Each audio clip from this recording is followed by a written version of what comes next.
உள்ளாட்சித்துறை அமைச்சர் இங்கே இருக்கிறனால அவர் வந்து திட்டமிட்டு என்னுடைய தொகுதிகளை புறக்கணித்து வருகிறார்.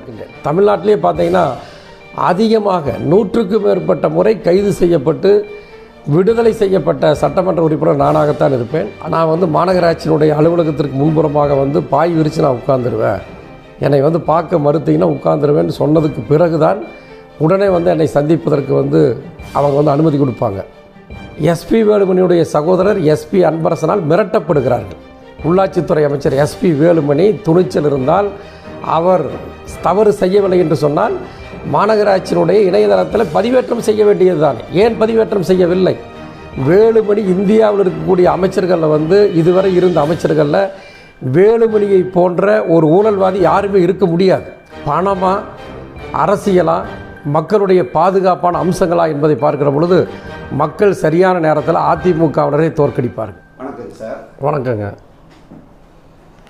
இப்போ இந்து தமிழ் திசை நேயர்களுக்கு வணக்கம். இப்போ இரண்டாவது முறையாக சிங்கநல்லூர் தொகுதியில் களம் காண்றீங்க. ஆமாங்க. ஏற்கனவே நீங்கள் ஒரு எதிர்க்கட்சி எம்எல்ஏவாக கோவை மாவட்டத்தில் இருந்திருக்கிறீங்க. ஆமாங்க. அப்போது செய்த பணிகள், செய்ய முடியாத பணிகள் அப்படிங்கிறத கொஞ்சம் நீங்கள் பட்டியல் எடுக்கிறேன். சரி. அதாவது மாநகராட்சியினுடைய துணை மேயராக இருந்த பொழுது திராவிட முன்னேற்றக் கழகத்தினுடைய அரசு கோவையிலே அதாவது பல்வேறு நல வளர்ச்சி திட்டங்களை எங்களது கழகத் தலைவர் முத்தமிழறிஞர் கலைஞர் அவர்களும் அன்றைய தமிழ்நாட்டினுடைய துணை முதலமைச்சராக இருந்த அன்பு தலைவர் தளபதி அவர்களும் பல்வேறு திட்டங்களை கொடுத்துருக்குறாங்க. அதை சொன்னால் நீண்ட பட்டியலாக இருக்கும். அதாவது அவிநாசி சாலை 6 வழிப்பாதை, திருச்சி சாலை 4 வழிப்பாதை, காமராஜர் சாலை, இந்த சாலைகளெல்லாம் பார்த்திங்கன்னா உலகத்தரத்திற்கு இணையான சாலையாக மின்கம்பங்கள் நிறையா இருந்தது. அதையெல்லாம் வந்து நிலத்தடியில் போட்டு மிகப்பெரிய அளவில் அந்த சாலையை மேம்படுத்தி கொடுத்தார்கள். அது மட்டுமின்றி 100க்கும் மேற்பட்ட சாலைகள் விரிவாக்கம் செய்யப்பட்டன. அவிநாசி சாலையிலிருந்து பீளமேடு, அவிநாசி சாலையிலிருந்து எஸ்என்ஆர் கல்லூரி வழியாக 100 அடி சாலையை இணைக்கக்கூடிய திட்ட சாலை அமைக்கப்பட்டது. அதே மாதிரி வந்து ரங்கவிலாஸ் மில் அருகிலிருந்து அவிநாசி சாலையிலிருந்து ஜிவி ரெசிடென்சி வழியாக அண்ணாநகர் வழியாக செல்லக்கூடிய சாலை அமைக்கப்பட்டது. மசக்காளி வளையம் திட்ட சாலை அமைக்கப்பட்டது. இந்த மாதிரி பல்வேறு திட்டங்கள் செயல்படுத்தப்பட்டன. அதே மாதிரி செம்மொழி பூங்காக்கள் 100க்கும் மேற்பட்ட பூங்காக்கள் எல்லாம் கட்டப்பட்டன.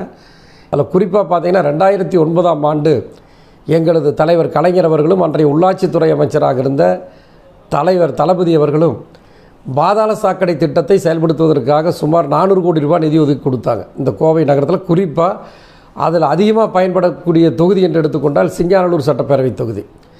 அதே மாதிரி அதுக்கு அடுத்தது வடக்கு தொகுதி, தெற்கு தொகுதியில் சில பகுதிகள் இருக்குது. 3 ட்ரீட்மெண்ட் பிளான்ட் இதெல்லாம் வந்து வடிவமைக்கப்பட்டது. ஆனால் 2009லேருந்து பார்த்திங்கன்னா இன்றைக்கு வரைக்கும் அந்த பணிகள் முடிந்த பாடில்லை. அப்படியே ஆமை வேகத்தில் அந்த பணிகள் வந்து நடந்து இன்றைக்கி வந்து கிட்டத்தட்ட ஒரு 65% பணிகள் கூட நடந்து முடியல. பூமிக்கடியில் புதைச்ச குழாய்கள் கூட என்ன நிலைமை என்று தெரியவில்லை. இது வந்து நீங்கள் புறக்கணிக்கப்பட்டதாக உணர்றீங்களா, தொகுதியை புறக்கணிக்கப்பட்டதாக உணர்றீங்க? உள்ளாட்சித்துறை அமைச்சர் இங்கே இருக்கிறனால அவர் வந்து திட்டமிட்டு என்னுடைய தொகுதிகளை புறக்கணித்து வருகிறார்.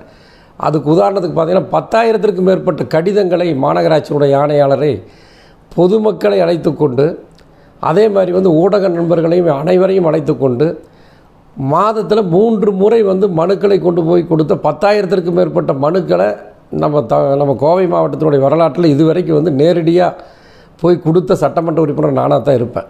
நேரடியான பாதிப்பு உங்களுக்கு தான் இருந்திருக்கு. நிறைய பாதிப்புகள் இருக்குது. அதுக்கு ஒரு உதாரணம் பார்த்திங்கன்னா சிங்காநல்லூர் சட்டப்பேரவை தொகுதியினுடைய மேம்பாட்டு நிதி, அந்த மேம்பாட்டு நிதியில் 75வது வட்டத்தில் சாரமேடு பகுதியில் நான் வந்து மாநகராட்சியினுடைய துவக்கப்பள்ளிக்கு சுற்றுச்சுவர் கட்டுவதற்கு நான் வந்து 10 லட்சம் ரூபா நிதி ஒதுக்கியிருந்தேன். நான் வந்து சட்டமன்ற உறுப்பினர் மேம்பாட்டு நிதியில் நிதி ஒதுக்குறேன். ஆனால் நான் வந்து அப்போ சட்டப்பேரவை கூட்டத்தொடர் நடந்து கொண்டிருக்கிறது. எனக்கே தெரியாமல் அதிமுகவை சேர்ந்த ஒரு நிர்வாகி அந்த இடத்துல பார்த்திங்கன்னா பூஜை போட்டு வேலையை ஆரம்பிக்கிறார். அதாவது எம்எல்ஏவுடைய நிதியில் எந்த விதமான அரசு பதவியில் இல்லாத, கவுன்சிலர் கூட இல்லாத இந்த நேரத்தில் அதிமுகவை சேர்ந்த ஒரு நிர்வாகி அந்த சாரமேடு பகுதியில் சுற்றுச்சுவர் ஆரம்பிப்பதற்கு ஒரு பூஜை போடுறார், பூமி பூஜை போடுறார். இதை கண்டித்து நான் வந்து மாநகராட்சியினுடைய ஆணையாளர்கிட்ட பல முறை கடிதம் கொடுத்தும் கூட அவர் மீது நடவடிக்கை எடுக்கப்படவில்லை.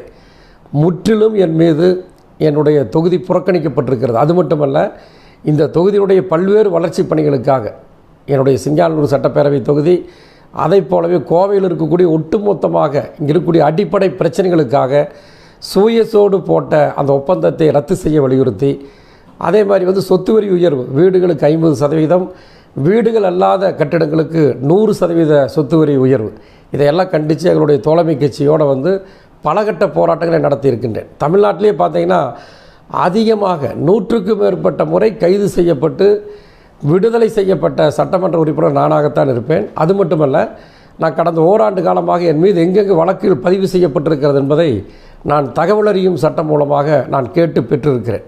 அதில் பார்த்தீங்கன்னா இதுவரைக்கும் வந்து 40 எஃப்ஐஆர் என் மேலே வந்து பதிவு செய்யப்பட்டிருக்கிறது. 40 வழக்குகள் என் மீது பதிவு செய்யப்பட்டிருக்கிறது. தேர்தல் ஆணையத்தில் என்னுடைய வேட்பு மனுவில், என்னுடைய அபிடவிட்டில் அந்த 40 வழக்குகளையும் நான் பதிவு செய்து நான் தாக்கல் செய்திருக்கின்றேன். ஆகவே ஒட்டுமொத்தமாக பார்த்தீங்கன்னா என்னை வந்து செயல்படுவதற்கே விடவில்லை இந்த அரசு. செயல்படுறதுக்கே விடுறதில்லை. முதலமைச்சருடைய குறைகேட்பு முகாம்னு சொல்லி கூட கோவையில் போட்டாங்க, என்னுடைய தொகுதியில் போட்டாங்க. அதுலேயும் பார்த்தீங்கன்னா நான் போகிறப்ப தடுத்து நிறுத்தப்பட்டேன். ஆகவே தொடர்ந்து என்னுடைய தொகுதி புறக்கணிக்கப்பட்டிருக்கிறது. அதனுடைய வெளிப்பாடு தான் எஸ்ஐஹெச்எஸ் காலனி ரயில்வே உயர்மட்ட மேம்பாலம் தலைவர் கலைஞர் அவர்கள் 23 கோடி ரூபா நிதி கொடுத்தும் கூட அந்த பணிகள், ஆரம்பகட்ட பணிகள் திமுக ஆட்சியில் தொடங்கப்பட்டன. 10 வருஷம் ஆச்சுங்க, இன்னும் அந்த பாலப்பணி முடியல. நீலிகோணாம்பாளையம் என்ற அந்த பகுதியில் ரயில்வே உயர்மட்ட மேம்பால பணிகள் 10 ஆண்டு காலமாக கிடப்பில் போடப்பட்டிருக்கிறது. அதே மாதிரி வந்து டைட்டில் பார்க் அருகில், நம்முடைய தகவல் தொழில்நுட்ப மையத்துக்கு அருகில் பீலமேடு ஓப் காலேஜுக்கு பக்கத்தில் தண்ணீர் பந்தல் விளாங்குறிச்சி ரயில்வே உயர்மட்ட மேம்பால பணிகள் அப்படியே கிடப்பிலே போடப்பட்டிருக்கின்றன. 10 வருஷம் ஆச்சு. இத்தனை புறக்கணிப்புகள் நடந்திருக்குது, இவ்வளோ இருக்குது. அப்போ ஜனங்க வந்து ஆளுங்கட்சி எதிர்கட்சி எம்எல்ஏ, ஒரு தன் தொகுதி எம்எல்ஏவான கார்த்திக் மேலே கோவப்படுறாங்களா, இல்லை ஆளுங்கட்சி மேலே கோவப்படுறாங்களா? இந்த கோபம் திருப்பி உங்கள் மேலேயே பாய்ஞ்சறதுக்கான வாய்ப்புகள் இருக்குது. அதை எப்படி எதிர்கொள்கிறீங்க? இல்லை, என் மீது வந்து அந்த கோபம் பாய்வதற்கு வாய்ப்பில்லைங்க. கடந்த ஆண்டு காலமாக, கடந்த 10 ஆண்டு காலமாக அதிமுகவுடைய ஆட்சி தான் தமிழகத்தில் நடந்துகிட்ருக்குதுங்கிறது வந்து மக்களுக்கு வந்து தெளிவாக உணர்கிறார்கள். ஆகவே மக்களை பொறுத்த மட்டில் வந்து மக்களுக்காக நான் பல போராட்டங்களை நடத்தினது, நான் கைது செய்யப்பட்டது, பல இடங்களில் பார்த்தீங்கன்னா நான் வந்து ஒரு செயலை வழக்கமாக வைத்திருக்கிறேன். அதாவது என்கிட்ட வந்து யாரெல்லாம் புகார் சொல்கிறார்களோ அந்த புகார் சொல்லப்படுகின்ற இடங்களுக்கு நான் நேரடியாக செல்வேன், சென்று பார்ப்பேன். பார்த்துவிட்டு அங்கே இருக்கக்கூடிய பொதுமக்கள் யார் புகார் கொடுக்கின்றார்களோ அவருடைய பெயர்களையும் அவருடைய தொலைபேசி எண்ணையும் வந்து நான் வாங்கிட்டு வருவேன். வாங்கிட்டு வந்து கடிதம் தயாரிக்கிற பொழுது பொதுமக்கள் தொடர்புக்கு என்று சொல்லி அந்த கடிதத்திலேயே அவங்களுடைய நம்பரையும் குறிப்பிட்டு நான் வந்து கடிதம் 1 வாரம் லெட்டரெல்லாம் தயாரிப்பேன். எங்கெங்கே போனால் எல்லா இடத்துக்கு போயிட்டு வர்றதெல்லாம் தயாரித்து வைத்து கொண்டு மாநகராட்சியினுடைய ஆணையாளரை சந்திப்பதற்கு நான் கால அவகாசம் கேட்பேன். சந்திப்பதற்கு அப்படி கேட்குறப்ப பார்த்தீங்கன்னா பல நேரங்களில் மாநகராட்சியினுடைய ஆணையாளர்கள் தவிர்ப்பார்கள் என்னை சந்திப்பதற்கு. நான் இறுதியாக மாநகராட்சியினுடைய ஆணையாளர்கள் சந்திக்க மறுத்தால் நான் வந்து மாநகராட்சியினுடைய அலுவலகத்திற்கு முன்புறமாக வந்து பாய் விரித்து நான் உட்காந்துருவேன். என்னை வந்து பார்க்க மறுத்தீங்கன்னா உட்காந்துருவேன்னு சொன்னதுக்கு பிறகு தான் உடனே வந்து என்னை சந்திப்பதற்கு வந்து அவங்க வந்து அனுமதி கொடுப்பாங்க. சரி, குறைந்தபட்ச ஓட்டு வித்தியாசத்தில் தான் நீங்கள் அதிமுக வேட்பாளருக்கு ஜெயிச்சிங்க. அப்படின்னா அந்த ஓட்டு போட்ட மக்களையும் புறக்கணிக்கிறீங்க ஐயா. நீங்கள் அந்த மக்களுக்காகவாது இந்த வேலைகளை செஞ்சு கொடுங்க அப்படின்னு உங்களுக்கு புரியும்படி நீங்கள் எடுத்து சொல்லியிருக்கலாம். இல்லை, பல முறை நான் ஊடகங்கள் வாயிலாக, பொதுக்கூட்டங்கள் வாயிலாக மாநகராட்சியினுடைய அதிகாரிகளை நேரடியாக பல முறை சந்தித்த நேரத்தில் வந்து சொல்லியிருக்கிறேன். சட்டப்பேரவை கூட்டத்தொடரில் நான் வேண்டுகோள் வைத்திருக்கின்றேன். இந்த மாதிரி பல முறை சொல்லியும் கூட இவங்க வந்து அதை வந்து ஏற்கவில்லை. தொடர்ந்து வந்து திட்டம் சொல்கிறீங்க. 2006 நீங்கள் துணை மேயராக இருந்தீங்க. அதே காலகட்டத்தில் தான் ஜேஎன்என்யூஆர்எம் ஸ்கீம் அத்தனை திட்டப்பணிகள் நடந்தது. அதே நேரத்தில் தான் செம்மொழி மாநாட்டு பணிகள் நடந்தது. இதில் அதிகபட்சமான ஒப்பந்தம் வந்து வேலுமணியுடைய சகோதரருக்கு தான் கொடுக்கப்பட்டதா அப்போவே பேச்சு இருந்தது. இப்போ வரைக்குமே அந்த பேச்சு இருக்குது. இதை பற்றி நீங்கள் என்ன சொல்கிறீங்க? இல்லை, திராவிட முன்னேற்ற கழகத்தினுடைய ஆட்சி காலத்தில் வந்து குறிப்பிட்ட ஒரு நபர்களுக்கு வழங்க வேண்டும் என்ற நோக்கத்தில் வந்து எங்களது தலைவர் வந்து அன்றைக்கு வந்து உள்ளாட்சித்துறை அமைச்சராக இருந்த பொழுது அது போன்ற நடவடிக்கைகளில் வந்து நாங்கள் வந்து ஈடுபடலை. எங்களை பொறுத்த மட்டில் வந்து டெண்டர் ஆவணங்கள் வந்து சரியாக ஆன்லைனில் வந்து அப்ளை பண்ணால் ஆவணங்கள் சரியாக இருந்தால் அதை வந்து ஆட்டோமேட்டிக்காக வந்து மாநகராட்சியினுடைய சட்ட விதிகளுக்கு உட்பட்டு அந்த டெண்டர்கள் வழங்கப்பட்டு வந்தன. அதில் வந்து பார்த்திங்கன்னா ஆன்லைன் டெண்டர் சிஸ்டம் தான் இப்போ நாங்கள் வச்சுருந்தோம். நாங்கள் வந்து விரும்பி அவருக்கு கொடுங்க இவருக்கு கொடுங்க அப்படிங்கிற மாதிரி சொல்கிற கட்டத்தில் இல்லை. அந்த மாதிரி நடைமுறைகள் தவிர்க்கப்பட வேண்டும், அது செய்யக்கூடாது. அப்படிங்கிறனால தான் எங்கள் தலைவர் வந்து ஆன்லைன் சிஸ்டத்தை கொண்டு வந்தார். ஆனால் இன்றைக்கு இருக்கக்கூடிய உள்ளாட்சித்துறை அமைச்சர் ஆன்லைனில் டெண்டர் விதிமுறைகள் இருந்தாலும் கூட அது முற்றிலும் புறக்கணிக்கப்படுகிறது. அதுக்கு பின்னாடி ஆவணங்களை கொண்டு போய் மாநகராட்சியில் சமர்ப்பிக்கப்படுகிற பொழுது அது வந்து பார்த்திங்கன்னா அப்படியே வந்து அதை வந்து அவங்கள புறக்கணிக்கப்படுகிறார்கள். எஸ்பி வேலுமணியுடைய சகோதரர் எஸ்பி அன்பரசனால் மிரட்டப்படுகிறார்கள். அப்படி மிரட்டப்படுறதுனால வந்து அது மட்டும் இல்லை, இன்றைக்கு கூட சில ஒப்பந்ததாரர்களுக்கு பல கோடி ரூபாய் 40 கோடி ரூபா 50 கோடி ரூபா தர முடியாத ஒப்பந்ததாரர்கள் வந்து நிறைய பேர் வந்து இன்றைக்கி வந்து ரொம்ப தவிச்சிட்ருக்கிறாங்க. அந்த புகார்கள் கூட என்கிட்ட சொல்லியிருக்கிறாங்க. ஆதாரத்தோடு என்னால் சொல்ல முடியும், சரியான நேரத்தில் நான் சொல்லுவேன். அது மட்டும் இல்லை, ஒட்டுமொத்தமாக பார்த்திங்கன்னா திமுக ஆட்சியில் வந்து எந்த டெண்டர்களும் மறைக்கப்படவில்லை. எல்லா மக்கள் வளர்ச்சி பணிகளும் மாநகர மன்ற கூட்டத்தில் வைத்து நாங்கள் முறையாக மாநகர மன்ற கவுன்சிலர்களுடைய ஒப்புதலோடு அந்த திட்டங்களை எல்லாம் நாங்கள் நிறைவேற்றி இருக்கிறோம். சாதாரணமாக மண்டல கூட்டங்களை கூட 10,000 ரூபாய்க்கு செய்யக்கூடிய வேலைகள் கூட அஜெண்டாவில் பொருள்களில் கொண்டு வந்து நாங்கள் வந்து நிறைவேற்றி இருக்கிறோம். ஆனால் கடந்த 5 ஆண்டு காலமாக குறிப்பாக பார்த்தீங்கன்னா பல சமூக ஆர்வலர்கள், தம்பி டேனியல் ஜேசுதாஸ், அதை போலவே தம்பி எஸ்பி தியாகராஜன் உள்ளிட்ட சமூக ஆர்வலர்கள் இன்னும் பல பேர் வந்து மாநகராட்சியினுடைய வெப்சைட்டில் இணையதளத்தில் வந்து பல்லாயிரக்கணக்கான, அதாவது 7,000த்திற்கும் மேற்பட்ட தீர்மானங்கள் மறைக்கப்பட்டிருக்கிறது. அவங்க சொன்னப்போ 4,000 தீர்மானம், இப்போ இதுவரைக்கும் பார்த்தீங்கன்னா 7,000 தீர்மானங்கள் இருக்கும். தீர்மானங்கள் மறைக்கப்பட்டிருக்கின்றன. இதன் மூலமாக பல்லாயிரக்கணக்கான கோடி ரூபாய் ஊழல் நடந்திருக்கிறது, முறைகேடுகள் நடந்திருக்கிறது. ஒரு பணி நடந்ததா நடக்கவில்லையா என்பது கூட தெரியாமல் இருக்கிறது. உதாரணத்துக்கு பார்த்திங்கன்னா தீர்மானங்கள் என்று சொன்னால் மக்களுக்கு சில நேரங்களில் தீர்மானம்னா அது என்னமோ நினச்சிக்குவாங்க, தெரியாதுன்னு சொல்லி. உதாரணத்திற்காக நான் சொல்லுகின்றேன், அண்ணா சிலையிலிருந்து லட்சுமி ஆலை சந்திப்பு பாப்பநாயக்கன் பாளையம் அந்த பகுதி வரை அந்த நெடுஞ்சாலைத்துறையில், அது வந்து நெடுஞ்சாலைத்துறைக்கு சம்மந்தமான சாலை இருந்தாலும் உதாரணத்திற்காக சொல்லுகிறேன், அதில் வந்து அந்த இடத்துல வந்து சாலை அமைக்க வேண்டும். அந்த சாலையினுடைய நீளம் அகலம், அதில் வந்து கலவை தார் கலவைகள் வந்து என்னென்ன பொருள் சேர்க்கப்படுகிறது, எவ்வளவு தொகை மதிப்பீடு என்பதெல்லாம் குறிப்பிடப்படும். அதுதான் வந்து ஒரு தீர்மானம் என்பது. இப்போ அந்த சாலை அமைக்க வேண்டும் என்று சொன்னால் சுமார் பார்த்திங்கன்னா ஒரு 3 கோடி ரூபாயிலிருந்து 4 கோடி ரூபாய் ஆகும். அப்போது ஒரு தீர்மானம் 4 கோடியிலையும் இருக்கும், 10 லட்சத்துலையும் இருக்குது, அதே மாதிரி 20 லட்சத்துலேயும் இருக்குது, 1 கோடியிலையும் இருக்குது. அப்போ கிட்டத்தட்ட 7,000 தீர்மானங்கள் மறைக்கப்பட்டிருக்கிறது என்று சொன்னால் அதற்கு ஒட்டுமொத்த காரணம் அதில் நிறைய முறைகேடுகள் நடந்திருக்கிறது. நிறைய சாலைகள் அமைக்கப்படாமல், வளர்ச்சி பணிகள் செய்யாமல், ஒட்டுமொத்தமாக எஸ்பி வேலுமணி அவர்கள் தனக்கு தேவையான பினாமிகளுக்கு, உறவினர்களுக்கு அந்த டெண்டர்களை கொடுத்து அந்த அனைத்து மாநகராட்சியினுடைய மக்கள் வரிப்பணத்தையும் கபலீகரம் செய்யப்பட்டிருக்கிறது என்ற குற்றச்சாட்டை நான் பகிரங்கமாக வைக்க விரும்புகின்றேன். துணிச்சல் இருந்தால் அதிமுகவினுடைய உள்ளாட்சித்துறை அமைச்சர் எஸ்பி வேலுமணி துணிச்சல் இருந்தால், அவர் தவறு செய்யவில்லை என்று சொன்னால் மாநகராட்சியினுடைய இணையதளத்தில் பதிவேற்றம் செய்ய வேண்டியது தானே, ஏன் பதிவேற்றம் செய்யவில்லை? ஆகவே ஊழல் நடந்திருக்கிறது, மிகப்பெரிய அளவில் நடந்திருக்கிறது. அது மட்டுமல்ல, சாதாரணமாக ஒரு மாநகராட்சியிலேயே இப்படிப்பட்ட தகவல்கள் மறைக்கப்பட்டிருக்கிறது என்று சொன்னால் இது எவ்வளவு பெரிய மோசடித்தனமான ஒரு இது.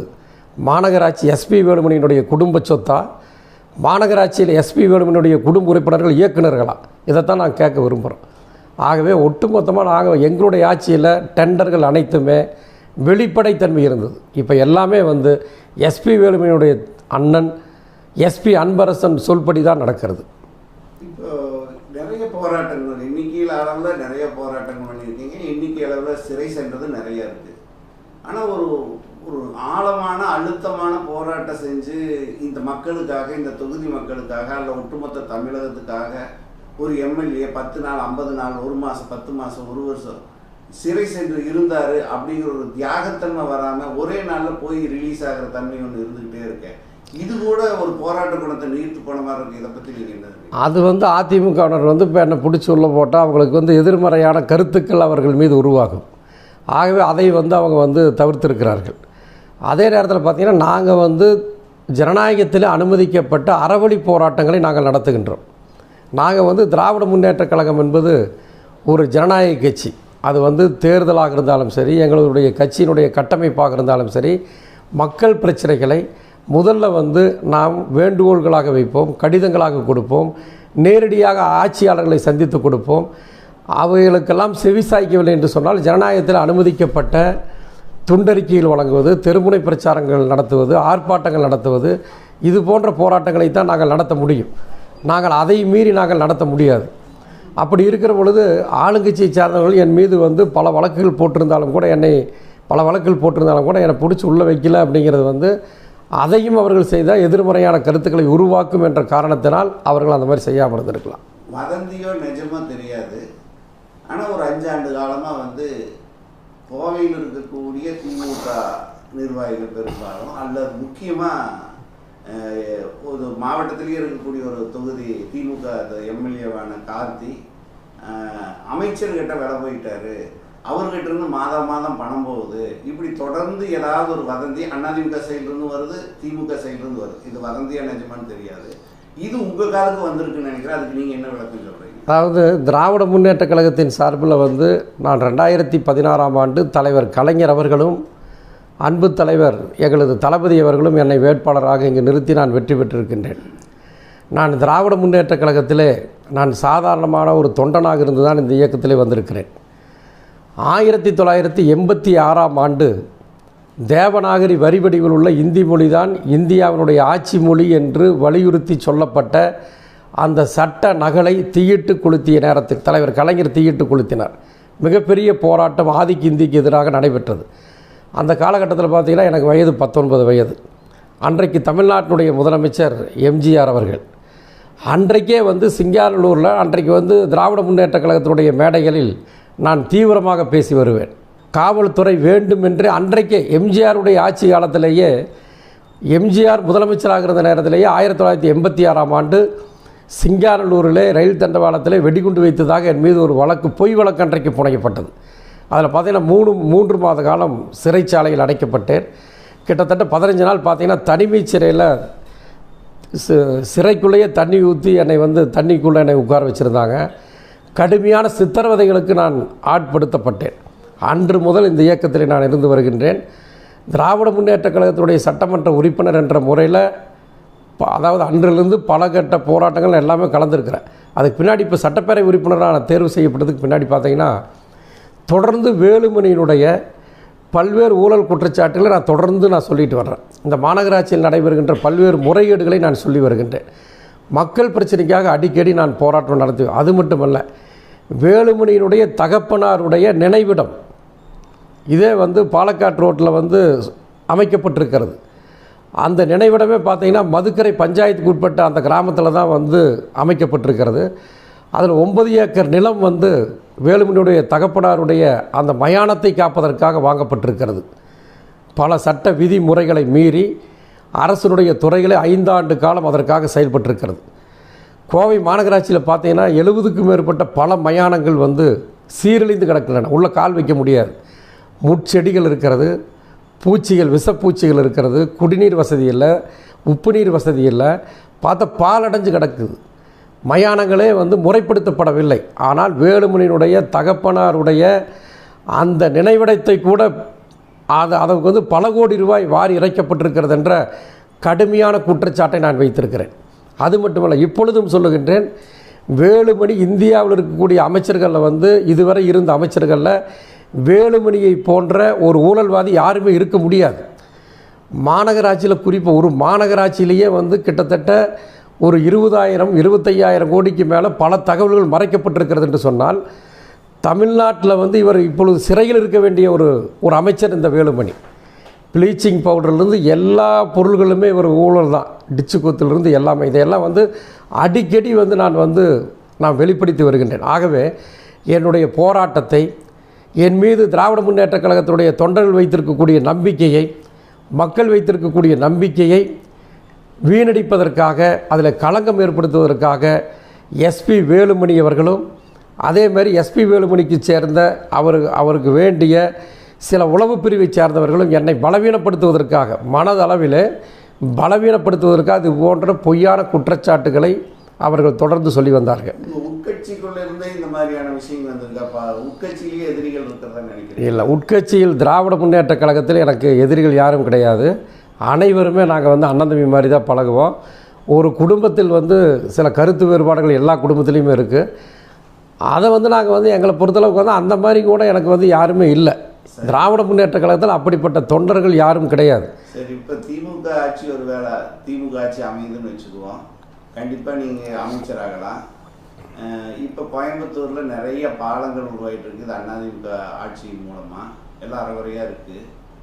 ஒருவேளை நீங்கள் ஆட்சிக்கு வந்துட்டீங்க, நீங்கள் அமைச்சரும் ஆகிட்டீங்கன்னா இதே பாலிசி கடைப்பிடிச்சு இது திரும்ப இதெல்லாம் அதிமுக பாலம்னு அப்படி கிடப்பில் போட்டுருவீங்களா, நடத்துவீங்களா? இந்த பயம் பொதுவாகவே மக்களுக்கு இருக்குது. அதுக்கு நீங்கள் என்ன சொல்லுவீங்க? இல்லை, திராவிட முன்னேற்ற கழகத்தினுடைய அரசு என்பது எங்களது தலைவர் கலைஞர் அவர்கள் முதலமைச்சராக இருந்த பொழுதும் சரி, தொடர்ந்து பார்த்தீங்கன்னா எங்களுடைய அரசின் சார்பில் எந்த ஒரு எதிர்க்கட்சி, அதாவது அதிமுக கொண்டு வந்த திட்டங்களை எந்த திட்டங்களையுமே நாங்கள் நிறுத்தினது கிடையாது. அது மட்டுமல்ல, கோவையில் நிறைய பாலங்கள் எதுவுமே நடக்கலை. கோவையில் இருக்கக்கூடிய அனைத்து பாலங்களுமே இன்றைக்கு கட்டி முடிக்கப்பட்டு மக்களுடைய பயன்பாட்டிலே விடப்பட்டிருக்கக்கூடிய அனைத்து பாலங்கள் நான் பட்டியலே சொல்ல முடியும். தண்டுமாரியம்மன் கோவில் அருகில் இருக்கக்கூடிய அவினாசி சாலையில் இருக்கக்கூடிய அந்த மேம்பாலம் தான் முதல் மேம்பாலம், கோவை மாவட்டத்திலேயே கட்டப்பட்ட மேம்பாலம். தலைவர் கலைஞர் கட்டியது.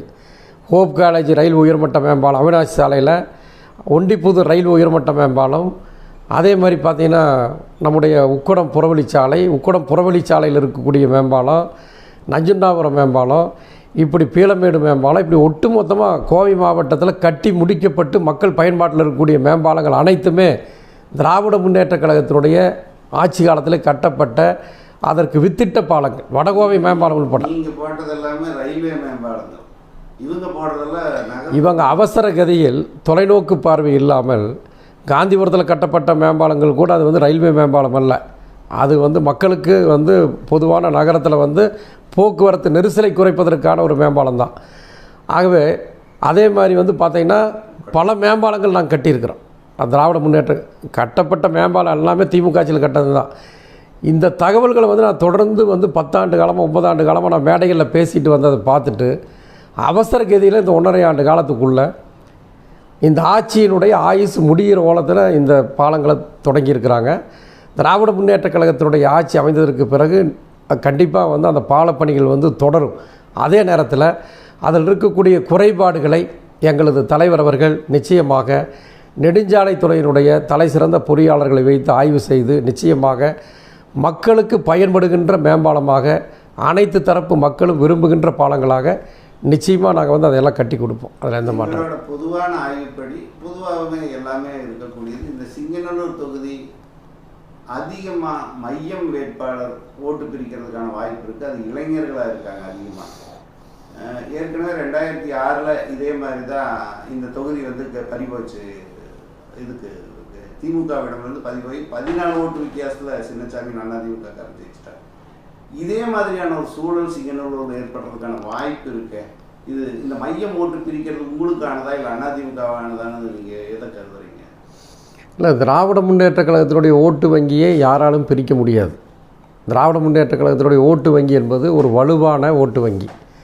எங்கள் இயக்கத்தில் பார்த்திங்கன்னா திராவிட முன்னேற்ற கழகம், இந்திய தேசிய காங்கிரஸ், மறுமலர்ச்சி திராவிட முன்னேற்ற கழகம், இந்திய மார்க்சிய கம்யூனிஸ்ட் கட்சி, இந்திய கம்யூனிஸ்ட் கட்சி, கொங்குநாடு மக்கள் தேசிய கட்சி, விடுதலை சிறுத்தைகள் கட்சி, இந்திய யூனியன் முஸ்லீம் லீக், மனிதநேய மக்கள் கட்சி, மனிதநேய ஜனநாயக கட்சி, ஆதித்தமிழர் பேரவை உள்ளிட்ட பல்வேறு கட்சிகள் எங்ககிட்ட இருக்குது. எங்களது இயக்கத்தினுடைய எங்களுக்கு வாக்களிக்கக்கூடிய பொதுமக்களுடைய அந்த ஓட்டுக்களை இவர்கள் பிரிக்க முடியாது. மக்கள் நீதி மையம் பிரிக்க முடியாது. அதை போலவே இந்த ஆட்சியின் மீது கடும் கோபத்தில் இருக்கக்கூடியவர்கள் திராவிட முன்னேற்ற கழகத்திற்கு தான் வாக்களிப்பார்கள். பிரிந்தால் அதிமுகவுடைய வேட்பாளர், அதிமுகவுடைய அந்த வாக்கு வங்கி தான் சிதறமே தவிர திராவிட முன்னேற்ற கழகத்தினுடைய வாக்கு வங்கி என்பது வலுவாக இருக்கிறது. இது ஒரு வெற்றி கூட்டணி. எங்களது தலைவர் அவர்கள் ஒரு மக்கள் கூட்டணியாக, வெற்றி கூட்டணியாக, மெகா கூட்டணியாக அமைத்திருக்கிறார். அதே நேரத்தில் பிஜேபி தமிழ்நாட்டு மக்களால் புறக்கணிக்கப்பட்ட கட்சி. அதிமுக என்பது பல்வேறு ஊழல் முறைகேடுகளை, பல்வேறு மக்கள் விரோத செயல்களை தன்னுடைய தோளிலே சுமந்து கொண்டு வலுவிழந்து பணம் என்ற ஒரு ஆயுதத்தை மட்டுமே அந்த அதிமுகவுடைய வேட்பாளர்கள் பணத்தை மட்டுமே நம்பி வந்து கொண்டிருக்கின்றார்கள். பணமா, அரசியலா, மக்களுடைய பாதுகாப்பான அம்சங்களா என்பதை பார்க்கிற பொழுது மக்கள் சரியான நேரத்தில் அதிமுகவினரை தோற்கடிப்பார்கள். ரொம்ப நன்றிங்க. ரொம்ப நேரம் நன்றி.